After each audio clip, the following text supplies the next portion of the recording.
ওকে, আমাদের ক্লাসটি কেটে গিয়েছিল, আমরা শুরু করেছি। আমাদের একটু প্রবলেম হয়েছিল, যার কারণে আমরা আবার শুরু করছি।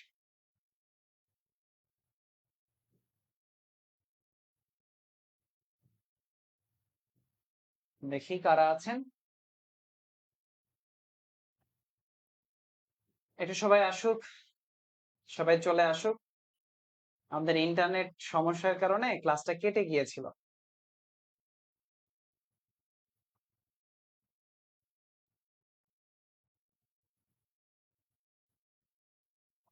ইন্টারনেটের তো মাঝে মাঝে সমস্যা হয় না।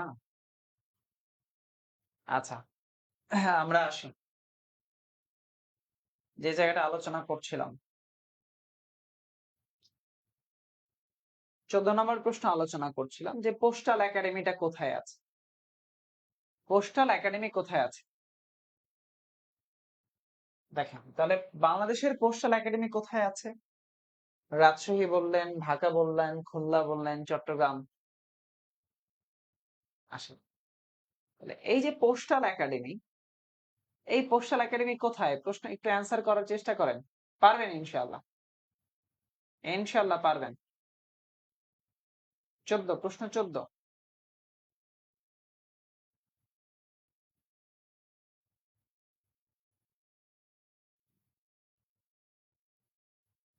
পোস্টাল একাডেমি কোথায়? রাজশাহী, না? ওকে, থ্যাংক ইউ। পোস্টাল একাডেমি রয়েছে কোথায়? রাজশাহীতে। আচ্ছা, এরপরে তখন ওই বছরে প্রস্তাবিত পদ্মা সেতু ছিল, বর্তমানে পদ্মা সেতুর দৈর্ঘ্য 6.15 কিলোমিটার। বাংলাদেশের প্রথম মহিলা টেস্ট টিউব শিশুর নাম কি? শিশুর মা হন কে? এই প্রশ্ন লাগবে না। 17 নম্বর প্রশ্নটা লাগবে, 17।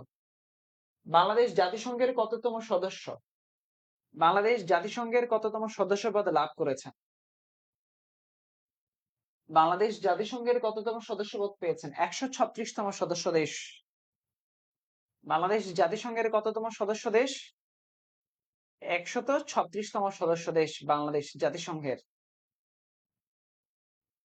আজকে নেট আসলে খুব বাজে, নেটের জন্য প্রপার ভাবে ক্লাসই করা যাচ্ছে না।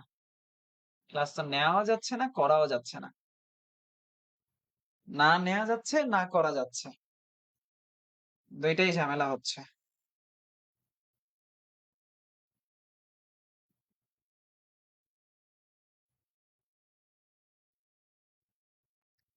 দেখি এরপর আমরা একটু চেষ্টা করে দেখি কতদূর আমরা আগাইতে পারি।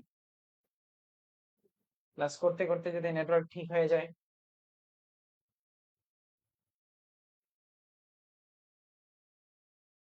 18 নম্বর প্রশ্ন, কেন্দ্রীয় শহীদ মিনারের স্থপতি কে? প্রশ্ন নাম্বার 18, কেন্দ্রীয় শহীদ মিনারের স্থপতি কে? নেট এত খারাপ হলে কিভাবে ক্লাস নেবো বলেন?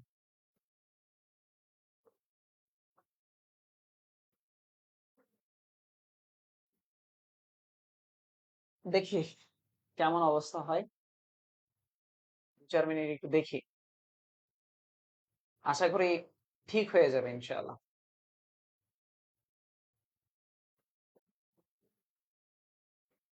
কেন্দ্রীয় শহীদ মিনারের স্থপতি হামিদুজ্জামান, হামিদুর রহমান, এই দুইটার মধ্যে আপনাদের কনফিউশন হবে। হামিদুর রহমান, হামিদুজ্জামান নাকি হামিদুর রহমান, এই দুইটার মধ্যে কনফিউশন হতে পারে।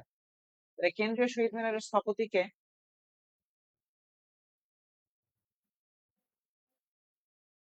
18 বি। ভাইয়া কথা শুনতে পাচ্ছি না, কথা শোনা যাচ্ছে। কেন্দ্রীয় শহীদ মিনারের স্থপতি হচ্ছে হামিদুর রহমান। জাতিসংঘের সাধারণ পরিষদের প্রথম সভাপতি কে ছিলেন? হুমায়ুন রশিদ চৌধুরী। হুমায়ুন রশিদ চৌধুরী জাতিসংঘের প্রথম সভাপতি ছিলেন। আচ্ছা, বাংলাদেশের স্বাধীনতার যুদ্ধে অবদান রাখার জন্য কতজন মহিলাকে বীর প্রতীক উপাধিতে ভূষিত করা হয়? বীর প্রতীক মহিলা ক্যাপ্টেন সিতারা বেগম এবং ক্যাপ্টেন তারামন বিবি, তাই না? ক্যাপ্টেন সিতারা বেগম এবং ক্যাপ্টেন সিতারা বেগম আর তারামন বিবিকে, দুইজনকে বীর প্রতীক দেওয়া হয়েছে। এরপরে 21 লাগবে না প্রশ্ন, 22ও লাগবে না। মিলেনিয়াম ডেভেলপমেন্ট ওই বছরের ছিল গুরুত্বপূর্ণ। 24 নম্বর প্রশ্নটা লাগবে। ঢাকা থেকে প্রকাশিত হয় কোন পত্রিকা? অরণি, পরিচয়, নবশক্তি, ক্রান্তি। হ্যাঁ, আপনি 24 নম্বর প্রশ্ন উত্তর করেন। 24-25 উত্তর করেন। 24-25 যদি পারেন। আপনারা যারা চাকরির ক্যান্ডিডেট আছেন, চাকরির প্রত্যাশী আছেন, তাদের জন্য এটা গুরুত্বপূর্ণ। 24-25 দেখেন, ঢাকা থেকে প্রকাশিত পত্রিকার নাম হচ্ছে ক্রান্তি। ক্রান্তি প্রকাশিত ওটা ঢাকা থেকে। ক্রান্তি কোন পত্রিকা 1923 সালে প্রকাশিত হয়? কল্লোল পত্রিকা। কল্লোল পত্রিকা কত সাল থেকে প্রকাশিত হয়? 1923 থেকে। নেটওয়ার্ক মনে হয় একটু স্টেবল হচ্ছে এখন। বিসিএস 26।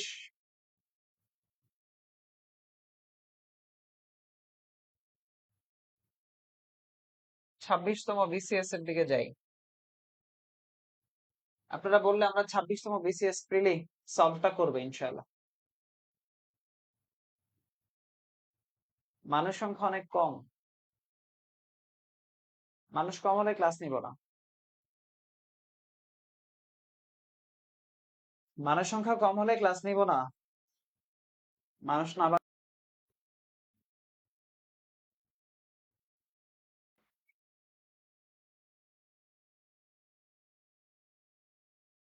26-এ যাই, আসেন। দিনাজপুর জেলার বড়পুকুরিয়া কিসের প্রকল্পের কাজ চলছে? মানে আগের প্রশ্ন। তাহলে এই যে কয়লা, হ্যাঁ, কয়লার উৎপাদন না? হ্যাঁ, দেখা যায়। নরুজ জামান, আপনার উত্তর প্রশ্ন দেখা যায় ভাই, আপনি মনে হয় জব ক্যান্ডিডেট ছিলেন। এটিওর জন্য আমাকে মেসেজ করেছিলেন যে এটিওর ব্যাচ আছে কিনা। আমাদের ব্যাচ আছে ভাই, আপনি ভর্তি হইতে পারবেন। আমাদের জবের ব্যাচে আপনি ভর্তি হইতে পারবেন। নরুজ জামান ভাই। ওকে, দেখেন দিনাজপুরের কয়লা। আচ্ছা, শিক্ষা বিভাগের ট্রেনিং এর শীর্ষ প্রতিষ্ঠানের নাম কি? নায়েম। শিক্ষা বিভাগের শ্রেষ্ঠ মানে সবচেয়ে বড় যে প্রতিষ্ঠানটা আছে, সে প্রতিষ্ঠানের নাম হচ্ছে নায়েম। কি নাম? নায়েম, শিক্ষা বিভাগের সবচেয়ে বড় প্রতিষ্ঠান। তাহলে এটা শিক্ষার সাথে জড়িত টপিক। এরপরে 3 নম্বর, নদ নদী থেকে প্রশ্ন আসছে, নদ নদী পড়তে হবে। বাংলাদেশের কোথায় সুরমা এবং কুশিয়ারা নদী? এই সুরমা হচ্ছে সুনামগঞ্জ সিলেটের দিক দিয়ে ঢুকেছে, কুশিয়ারা নদী মিলিত হয়ে মেঘনার নাম ধারণ করেছে কোথায়? সুরমা এবং কুশিয়ারা মেঘনার নাম ধারণ করে কোথায়? এই যে আজমিরগঞ্জ। কোথায়? এই আজমিরগঞ্জে এরা মেঘনার নাম ধারণ করেছে, আজমিরগঞ্জ। নদ নদীর যখন আমরা ক্লাস নেব ইনশাল্লাহ, নদ নদীর ক্লাসে আলোচনা করব।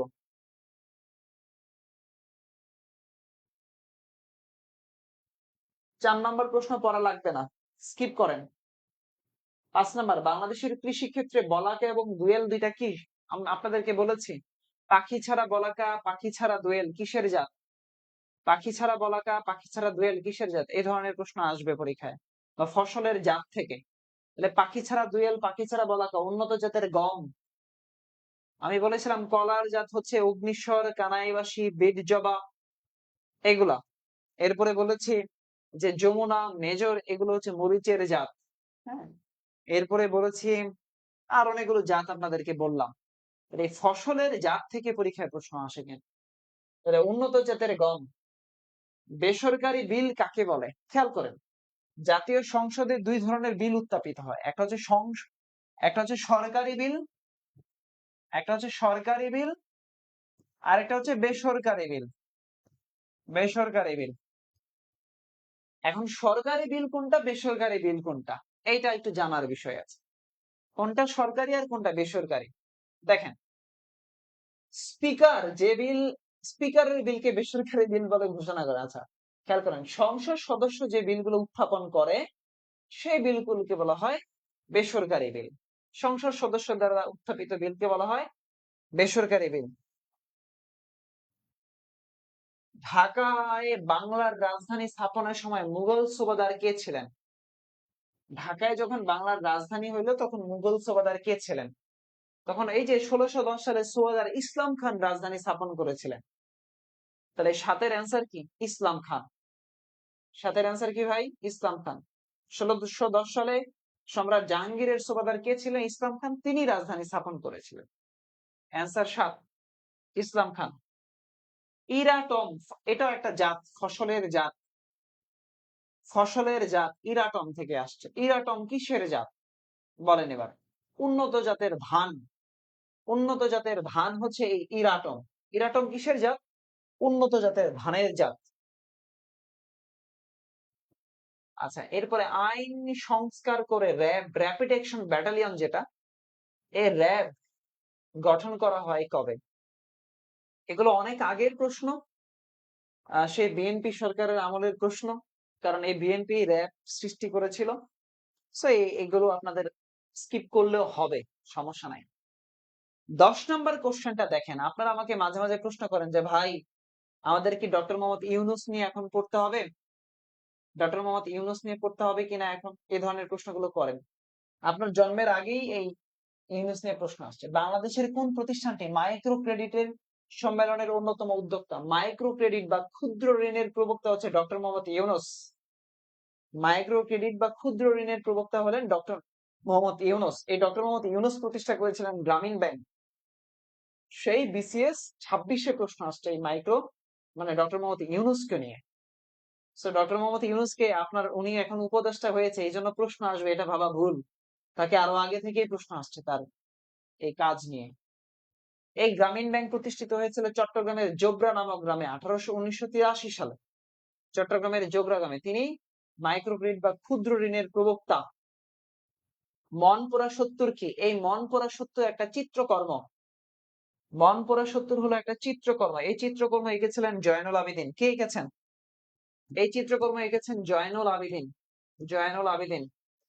আবেদিন এই চিত্রকর্ম এঁকেছেন। 1974 সালে চিত্রকর্ম তিনি আঁকেন।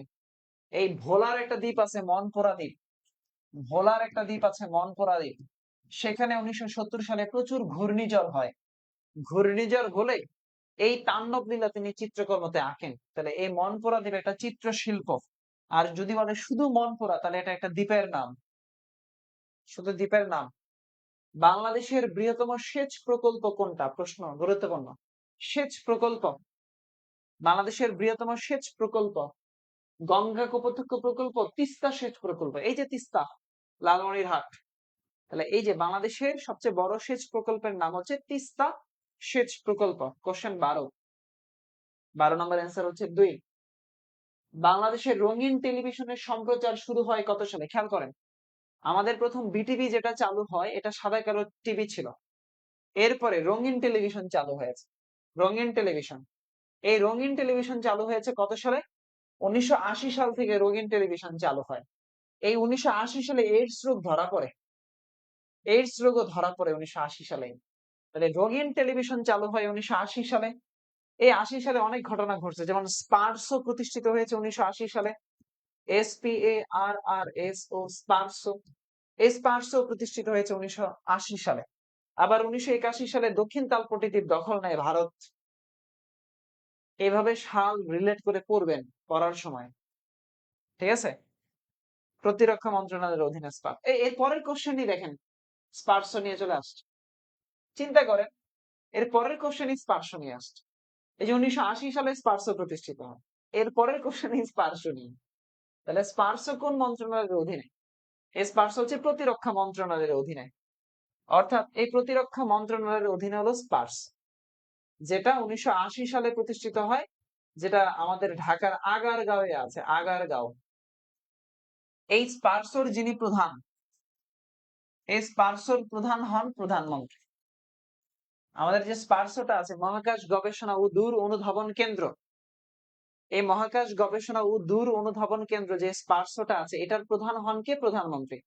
কারণ প্রতিরক্ষা মন্ত্রণালয়ের দায়িত্বে তিনি থাকেন, এই জন্য তিনি প্রধান। কোশ্চেন নাম্বার 14 ডান। এরপরে আসেন, 14 পরে আমরা আসব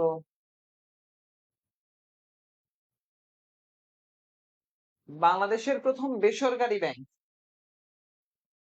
বাংলাদেশের প্রথম বেসরকারি ব্যাংক নাম হলো আরব বাংলাদেশ ব্যাংক বা এবি ব্যাংক। বাংলাদেশের প্রথম বেসরকারি ব্যাংকের নাম হচ্ছে এবি ব্যাংক বা আরব বাংলাদেশ ব্যাংক। 15 এবি ব্যাংক বা আরব বাংলাদেশ ব্যাংক। বাংলাদেশ কত সালে বিশ্ব বাণিজ্য সংস্থার সদস্যপদ লাভ করে? বিশ্ব বাণিজ্য সংস্থা মানে হচ্ছে WTO, world trade organization. World trade organization, যেটা পূর্বে গ্যাট নামে ছিল, গ্যাট। গ্যাট। তাহলে দেখেন, এই যে এটা হলো আন্তর্জাতিক অঙ্গনে বাংলাদেশ, এই টপিকের নাম হলো আন্তর্জাতিক অঙ্গনে বাংলাদেশ। কোন সংস্থার সদস্যপদ কবে পাইছে, কততম সদস্য দেশ, অর্থাৎ আন্তর্জাতিক অঙ্গনে বাংলাদেশ। অঙ্গনে বাংলাদেশ এই টপিক। জাতিসংঘের সদস্য কবে, বিশ্ব বাণিজ্য সংস্থার সদস্য কবে, IMF এর সদস্য কবে? তাহলে 1995 সালে এই বিশ্ব বাণিজ্য সংস্থার সদস্যপদ বাংলাদেশ পায়। 17 প্রশ্ন, ভারতের সাথে বাংলাদেশের কয়টা সীমান্ত জেলা? আমাদের মোট সীমান্ত জেলা হচ্ছে 32টা, মিয়ানমারের সাথে 3টা, আর ভারতের সাথে সীমান্তবর্তী জেলা হচ্ছে 30টা। আমি আপনাদেরকে বলেছিলাম পড়াতে পড়াতে বাংলা একাডেমি নিয়ে পড়তে হবে, বিশ্ব সাহিত্য কেন্দ্র নিয়ে পড়তে হবে, রাজউক নিয়ে পড়তে হবে, LGED নিয়ে পড়তে হবে আপনাদেরকে, চাকরি প্রত্যাশী হন আর অ্যাডমিশন টেস্ট হন। বাংলা একাডেমি কত সালে প্রতিষ্ঠিত হয়? বাংলা একাডেমি প্রতিষ্ঠিত হয় কত সালে? প্রশ্ন আসে যে ভাষা আন্দোলনের প্রথম প্রতিষ্ঠান কোনটা? ভাষা আন্দোলনের প্রথম প্রতিষ্ঠানের নাম হচ্ছে এই বাংলা একাডেমি। ভাষা আন্দোলনের প্রথম প্রতিষ্ঠান হচ্ছে এই বাংলা একাডেমি। 1955 সালে প্রতিষ্ঠিত হয়। কত সালে? 1955 সালে প্রতিষ্ঠিত হয়। এই বাংলা একাডেমি থেকেই, এই বাংলা একাডেমি থেকে একটা পুরস্কার চালু হয়েছে, বাংলা একাডেমি সাহিত্য পুরস্কার 1960 সালে। আর এই বাংলা একাডেমির উদ্যোগে আমাদের এই যে বর্তমানে যে 21শে বইমেলা দেখি, অমর 21শে গ্রন্থ মেলা, এটা হয়। বুঝাইতে পারলাম? সো এই বাংলা একাডেমি থেকে আপনাদের প্রশ্ন হইতে পারে সাম্প্রতিক প্রশ্ন। বাংলা একাডেমির সাম্প্রতিক প্রশ্ন হতে পারে এই বাংলা একাডেমির বর্তমান চেয়ারম্যান কে, এই ধরনের রিলেটেড প্রশ্ন হয়। মুক্তিযুদ্ধ বিষয়ক মন্ত্রণালয় কবে গঠিত হয়েছে? এটাও পারবেন, মুক্তিযুদ্ধ বিষয়ক মন্ত্রণালয়। তাহলে দেখেন, মুক্তিযুদ্ধ বিষয়ক মন্ত্রণালয় 19 নম্বর প্রশ্ন, মুক্তিযুদ্ধ বিষয়ক মন্ত্রণালয় 2001 সালে এই মুক্তিযুদ্ধ বিষয়ক মন্ত্রণালয় গঠিত হয়েছে। এবং এই মুক্তিযোদ্ধা যে মন্ত্রী আছে, নিউজে শুনি তিনি নিজেও নাকি মুক্তিযোদ্ধা দাবি করেন। আচ্ছা, এরপরে কতজন ব্যক্তি নিয়ে গ্রাম সরকার গঠিত হয়? গ্রাম সরকার তো বর্তমানে বিলুপ্ত। OIC, বাংলাদেশ OIC এর সদস্য হয় কত সালে? তাহলে 1974 সালে বাংলাদেশ OIC এর সদস্যপদ লাভ করে, 32তম সদস্য দেশ OIC এর। কততম দেশ? তাহলে 1974 সালে OIC এর সদস্যপদ লাভ করে, 32তম সদস্য দেশ হচ্ছে OIC। আচ্ছা, এরপরে আসেন, সংবিধানের কোন অনুচ্ছেদ অনুযায়ী বাংলাদেশের নাগরিক গড়া বাংলাদেশী? খেয়াল করেন, আমরা যে নাগরিক, বাংলাদেশের নাগরিক, সংবিধানের কততম অনুচ্ছেদ অনুযায়ী বলছে? 7। কততম অনুচ্ছেদ? খেয়াল করুন, প্রশ্ন নাম্বার 22। সংবিধানের কততম অনুচ্ছেদ? 7 নাকি 6? অ্যান্সার করেন। 7 নাকি 6? একটু কনফিউশন হয়ে যাবে। এইটা 7 নাকি 6 এর 2? দেখি, উত্তর করেন তো। 6। 6, থ্যাংক ইউ। তাহলে 6 এর 2 অনুচ্ছেদ অনুযায়ী ওআইসির সদস্য। আমি আপনাদের পাহাড় দ্বীপ পড়াতে গিয়ে এই প্রশ্নটাও পড়িয়েছে, বাংলাদেশের একমাত্র পাহাড়ি দ্বীপ কোনটা? মহেশখালী দ্বীপ। বাংলাদেশের একমাত্র পাহাড়ি দ্বীপের নাম হলো মহেশখালী দ্বীপ। এই মহেশখালী দ্বীপ নিয়ে ফ্রি ক্লাসে অনেক পড়িয়েছি। কক্সবাজার জেলার মহেশখালী নামক জায়গায় এই দ্বীপটা আছে। এই মহেশখালী দ্বীপ 3টা দ্বীপ নিয়ে গঠিত। একটা হলো সোনাদিয়া, একটা মাতারবাড়ি, একটা ধলাঘাট। সোনাদিয়া, মাতারবাড়ি, ধলাঘাট। এই মাতারবাড়িতে এখন কি হচ্ছে? গভীর সমুদ্র বন্দর নির্মিত হচ্ছে। আর এই মহেশখালী দ্বীপটাই হিন্দু ধর্মাবলম্বীদের জন্য এটা অনেক আলোচিত। কেন? এই মহেশখালী দ্বীপে আদিনাথের মন্দির আছে, যেটা হিন্দুদের তীর্থস্থান। সেন্ট মার্টিন দ্বীপ আছে কক্সবাজারের, টেকনাফের সেন্ট মার্টিন। ছেড়া দ্বীপ আছে এই সেন্ট মার্টিন থেকে আরো দূরে, যে স্থানটা সর্বদক্ষিণের, সেটা ছেড়া দ্বীপ। নিঝুম দ্বীপ আছে নোয়াখালীতে, নিঝুম দ্বীপ নোয়াখালী, ছেড়া দ্বীপ কক্সবাজার, সেন্ট মার্টিন কক্সবাজার, মহেশখালী এটাও কক্সবাজার। মানে পাহাড়ি দ্বীপের নাম হচ্ছে মহেশখালী দ্বীপ। বাংলাদেশের প্রথম ডিজিটাল টেলিফোন ব্যবস্থা? এই প্রশ্ন এখন আর আসার সুযোগ নেই, বলা যায় 24 নম্বর প্রশ্ন আসার আর সম্ভাবনা কম। এই ধরনের প্রশ্ন আর আসে না। তাও 1990 সালে বাংলাদেশে প্রথম টেলিফোন ব্যবস্থা শুরু হয়েছে, তাও বলে দেই তো, বাট আসার সম্ভাবনা কম। 25 নম্বর প্রশ্নটা দেখেন, টপিকের নাম হচ্ছে মৎস্য গবেষণা কেন্দ্রগুলো। বাংলাদেশের একমাত্র মৎস্য গবেষণা ইনস্টিটিউট কোথায় আছে? দেখেন, আমি বলেছিলাম চিংড়ি গবেষণা কেন্দ্র বাগেরহাটে আছে, হরিণ প্রজনন কেন্দ্র আছে ডুলা হাজরা কক্সবাজার, তারপরে কুমির প্রজনন কেন্দ্র আছে ভালুকা ময়মনসিংহ। কুমির প্রজনন কেন্দ্র কোথায়? ভালুকা ময়মনসিংহ। তাহলে বাংলাদেশের একমাত্র মৎস্য গবেষণা ইনস্টিটিউট এটা কোথায় আছে? এটা ওই যে ময়মনসিংহ কৃষি বিশ্ববিদ্যালয় আছে না, সেই ময়মনসিংহ কৃষি বিশ্ববিদ্যালয়ের এলাকায় আছে। আর এই চাঁদপুরে আছে, এই যে চাঁদপুর দেখতেছেন, এই চাঁদপুরে আছে ইলিশ গবেষণা কেন্দ্র, ইলিশ গবেষণা কেন্দ্র আছে চাঁদপুর। 26 নম্বর প্রশ্ন, বাংলাদেশের সীমান্তবর্তী কোন জেলার সাথে ভারতের কোনো সংযোগ নাই? ভারতের কোনো সংযোগ নাই। বাংলাদেশের সীমান্তবর্তী কোন জেলার সাথে ভারতের কোনো সীমান্ত সংযোগ নাই? তাহলে আমি বলেছিলাম, খেয়াল করেন, খাবার, মনে আছে খাবারের কথা? খাগড়াছড়ি, বান্দরবান, রাঙামাটি, এই খাবারের সাথে মিয়ানমার, অর্থাৎ এই খাগড়াছড়ির সাথে মিয়ানমারের সম্পর্ক নাই, এই বান্দরবানের সাথে ভারতের সম্পর্ক নাই, আর এই রাঙামাটির সাথে উভয় দেশের সম্পর্ক আছে। তাহলে বান্দরবান কোথায় আছে? তাহলে ভারতের সাথে সম্পর্ক নাই বান্দরবান, অ্যান্সার হলো বান্দরবান। অ্যান্সার কি? বান্দরবান। প্রাকৃতিক সৌন্দর্যের লীলাভূমি এই বান্দরবান। প্রান্তিক লেক, বগা লেক, হলদিয়া লেক, হলদিয়া গ্রাম আছে কোথায়? বান্দরবানে। তাজিং ডং আছে বান্দরবানে। 27 নম্বর প্রশ্ন লাগবে না, ওটা ওই বছরের সাম্প্রতিক প্রশ্ন আসছে, এটা পড়ার সময় স্কিপ করে পড়বেন। 27 নম্বর কোশ্চেন। 28 নম্বর প্রশ্ন, মহাখালী ফ্লাইওভারের কতটি স্প্যান আছে? এটাও লাগবে না। এখন আসবে পদ্মা সেতু স্প্যান কয়টা, আর যেটা আসতে পারে, বাংলাদেশের প্রথম ফ্লাইওভারের নাম হচ্ছে এই মহাখালী ফ্লাইওভার, যেটা 2004 সালে বানানো হয়েছিল। বাংলাদেশের প্রথম ফ্লাইওভারের নাম হচ্ছে মহাখালী ফ্লাইওভার।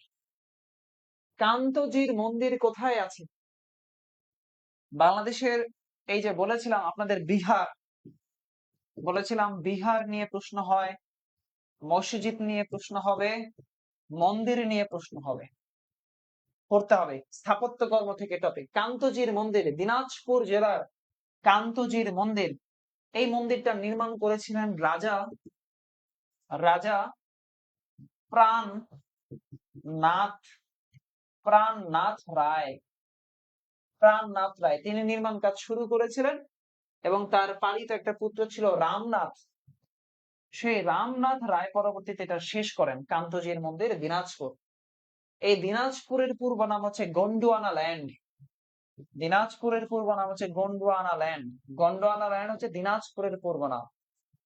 দিনাজপুরের পূর্ব নাম হলো গন্ডুয়ানা ল্যান্ড। সাবাস বাংলাদেশ ভাস্কর্য, এটা রাজশাহী ইউনিভার্সিটিতে আসছে অনেকবার প্রশ্ন। বিসিএস আমরা দেখলাম, বিসিএস আমরা দেখলাম যে সাবাস বাংলাদেশ ভাস্কর্য, যেটা এই সাবাস বাংলাদেশ ভাস্কর্য, এটা রাজশাহী বিশ্ববিদ্যালয়ে আছে। বানাইছে কে? নিতুন কুণ্ড। নিতুন কুণ্ড। প্রশ্ন নাম্বার 31, তত্ত্ববোধিনী পত্রিকার সম্পাদক কে ছিলেন? এটা আরো একবার আসছে। তত্ত্ববোধিনী পত্রিকার সম্পাদক, অ্যান্সার করেন। প্রশ্ন নাম্বার 31, তত্ত্ববোধিনী পত্রিকার সম্পাদক, দেখি পারেন কিনা। অক্ষয় কুমার দত্ত। কে? অক্ষয় কুমার দত্ত ছিলেন এই তত্ত্ববোধিনী পত্রিকার সম্পাদক। অক্ষয় কুমার দত্ত, অক্ষয় কুমার দত্ত। আমি ঠিক, আজকে নেটওয়ার্ক এত সমস্যা করছে ভাই, বিশ্বাস করেন,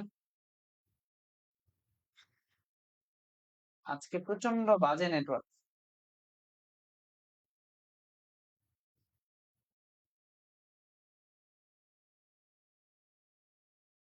অক্ষয় কুমার দত্ত।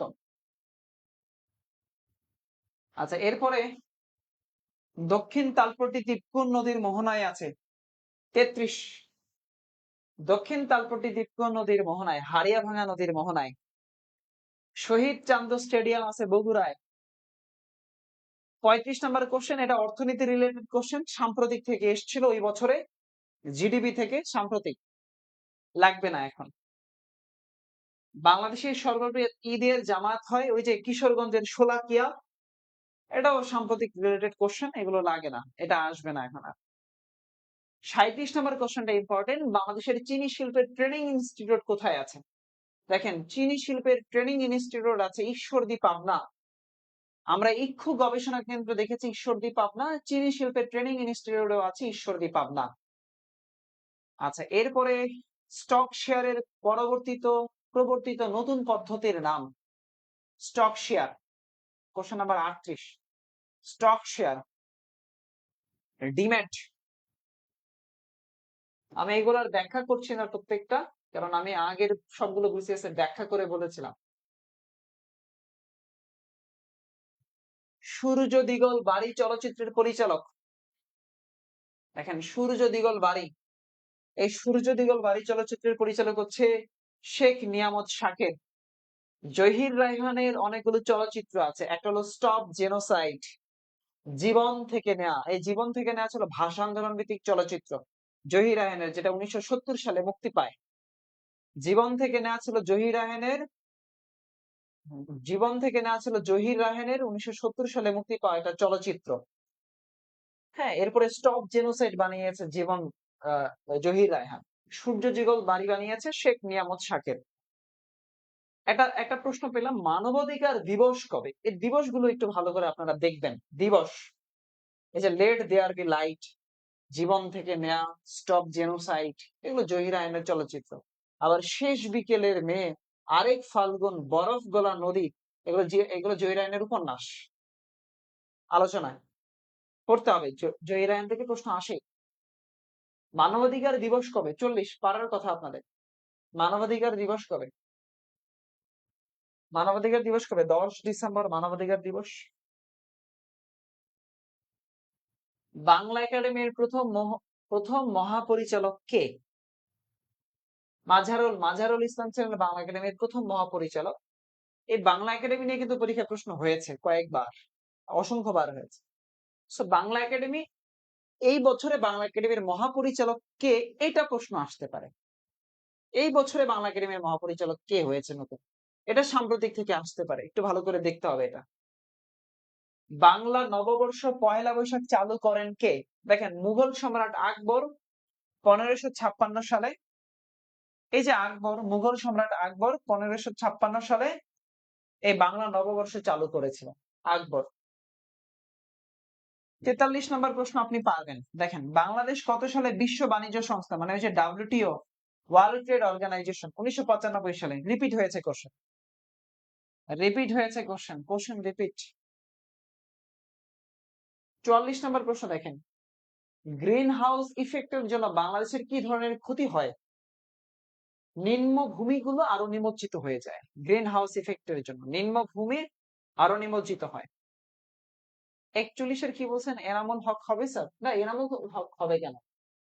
বাংলা একাডেমির প্রথম মহাপরিচালক ছিলেন অধ্যাপক মাঝারুল ইসলাম, 1974 সালে। অধ্যাপক মাঝারুল ইসলাম প্রথম মহাপরিচালক ছিলেন। আপনি অন্য বই থেকে পড়লে ভুল দেওয়া আছে।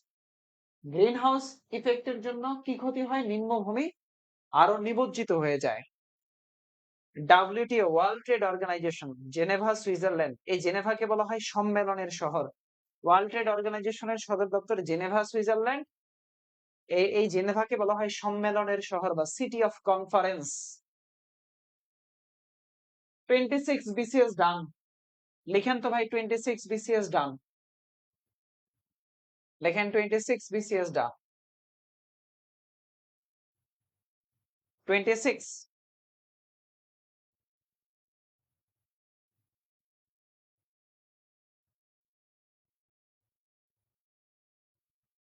সবাই লেখেন 26 ডান, 26 ডান। ওকে, 26 পর্যন্ত ডান আমাদের, না? মাশাআল্লাহ, মাশাআল্লাহ। আমাদের 7 নাম্বার সিরিজ চলছে এটা, এই আমাদের প্রশ্ন সলভের 7 নাম্বার সিরিজ এটা। আমি এটা বিশ্বাস করি যে আপনারা আপনারা এই সিরিজটা উপভোগ করছেন, এটা আমি বিশ্বাস করি। আপনারা এই সিরিজটা উপভোগ করছেন।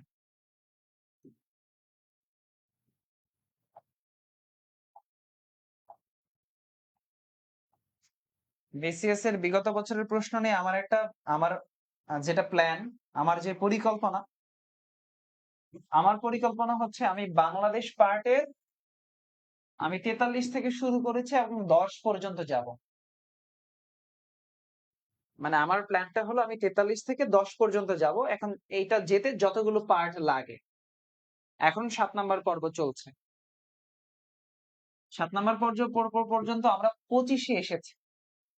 7 নাম্বার পর্ব পর্যন্ত আমরা 25 এ এসেছি। হয়তো 10টা 11টা পর্বটা হতে পারে। 10টা 11টা পর্ব হতে পারে, হ্যাঁ? এরপরে আমরা এই বাংলাদেশ পার্টটা শেষ হলেই আমরা ইন্টারন্যাশনাল অ্যাফেয়ার্স এ ঢুকবো। ইন্টারন্যাশনালে ঢুকবো আমরা। ইন্টারন্যাশনাল একইভাবে আমরা 45 থেকে শুরু করে 10 পর্যন্ত যাব। অর্থাৎ আমি আপনাকে কিভাবে দেখাই দিব কিভাবে আপনি বিসিএস এর প্রশ্ন ব্যাংকগুলো সলভ করবেন, কোন কোন টপিক গুলো আইডেন্টিফাই করবেন, কিভাবে পরীক্ষায় প্রশ্নগুলো আসে, টপিক কিভাবে রিপিট হয় বা কোশ্চেন কিভাবে রিপিট হয়। এটা হলো আমার মানে প্রতিপাদ্য বিষয়। বিসিএস এর পরে আমি আরো যতগুলো জব এক্সাম হয় সেই জব এক্সামের গুলো সলভ করব। এরপরে আমরা ইউনিভার্সিটির গুলো করবে। ইউনিভার্সিটি অর্থাৎ Dhaka university, Jahangirnagar university, Rajshahi university, Chattogram ইউনিভার্সিটির কোশ্চেন তো একই, জেনারেল নলেজ সব এক। ওই বিসিএস এ যেগুলো আসে সেগুলো আবার ঢাবি রাবি চবি ইউনিভার্সিটি গুলোতেও আসে। এটা ভাবার অবকাশ নেই যে জেনারেল নলেজ এক এক জায়গায় এক এক রকম। হয়তো দু একটা টপিক কাটছাট হয়। বিসিএস এ ধরেন ভূগোল একটু বেশি আসে, ভূগোলের চ্যাপ্টার থেকে 10টা কোশ্চেন হয়। আবার কি বলে এটাকে, ইউনিভার্সিটি গুলোতে ভূগোলের 2-4টা হয়। আমার প্ল্যান হলো বিসিএস কে ধরা, এরপরে আমাদের 9 গ্রেডের যতগুলো জব আছে, হ্যাঁ, নবম গ্রেডের যতগুলো জব আছে সেগুলো ধরবো, এবং নন ক্যাডার যে জবগুলো আছে সেই নন ক্যাডার জবগুলোর কোশ্চেন গুলো আমি ইনশাল্লাহ ব্যাখ্যা করে করে ইনশাল্লাহ করবো ইনশাল্লাহ। হ্যাঁ, সো আহ আমাদের যে জবের ব্যাচ আছে, আপনি এই জবের ব্যাচে ক্লাস করতে পারবেন। আমাদের ঢাবি, রাবি, চবি, গুচ্ছ, বিওপি ইউনিভার্সিটির যে ক্লাস ব্যাচ আছে সেটাতে আপনি ক্লাস করতে পারবেন। যদি সেকেন্ড টাইম পরীক্ষা দেন সেই সেকেন্ড টাইম পরীক্ষার ব্যাচেও ক্লাস করতে পারবেন, ব্যাচ আলাদা। সো আপনি করতে পারবেন ইনশাআল্লাহ। আপনি আমার যেই ব্যাচেই থাকেন না কেন সবগুলো ব্যাচেই আমি এই বিসিএস এর প্রশ্ন সলভ করব, নন ক্যাডার করব, নন ক্যাডারের কোশ্চেন সলভ করব, ব্যাংকের কোশ্চেন সলভ করব, তারপরে হচ্ছে এই যে এটিও থেকে শুরু করে আরো যা এটিও আরো যা যা আছে সবগুলো করব, পিএসসি করব। তারপরে হলো এই যে কলেজ নিবন্ধন আছে, কলেজ নিবন্ধন করব, স্কুল নিবন্ধন করব।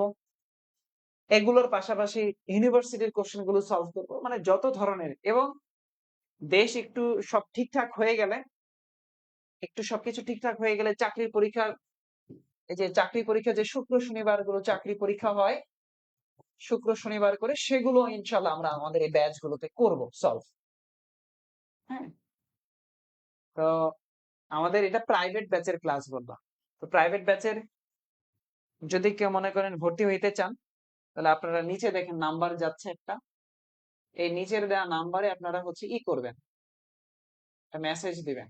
এই যে নাম্বারটা এখন যাচ্ছে, নাম্বারটা হলো 01793635815।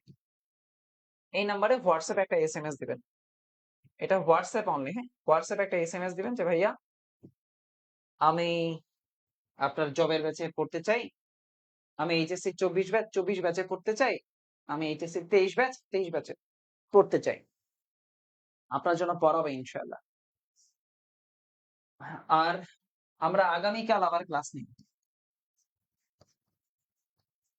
আগামীকাল আবার ক্লাস নিব ইনশাআল্লাহ। আমাদের পেজে নোটিশ গুলো দেখবেন যে ক্লাসের টাইম কখন। নরমালি ক্লাসের টাইম 7:30টায় একটা হয়, 9টায় একটা হয়। তবে গত 2 দিন ধরে আমি টানা ক্লাস নিচ্ছি, সারাদিন ধরে ক্লাস নিচ্ছি। সো আমরা একটু নোটিশ গুলো দেখবেন। যে কখন ক্লাসে নরমালি 7:30টায় তো একটা ফ্রি ক্লাস থাকবেই। এর পাশাপাশি হয়তো অন্য সময়ে ফ্রি ক্লাস থাকবে। সবাই ভালো থাকেন। যতগুলো প্রশ্ন পড়িয়েছি আমি অর্থাৎ এই 43 থেকে 25 মানে 26 পর্যন্ত যে বিসিএস পড়ালাম, আজকে রাতে অন্তত সবগুলো আবার চোখ ভোলান। হ্যাঁ? চোখ ভোলান। নুরুজ্জামান ভাই, এটিওতে প্রিলিতে উত্তীর্ণ পাস মার্ক ন্যূনতম কত লাগতে পারে একটু বলবেন? আমরা এটিইউ নিয়ে আমরা আলোচনা করব আগামী ক্লাসে ভাই, হ্যাঁ? একটু বিস্তারিত আলোচনা করব এটিইউ নিয়ে। আজকে বিদায় নেই। আল্লাহ হাফেজ। আসসালামু আলাইকুম।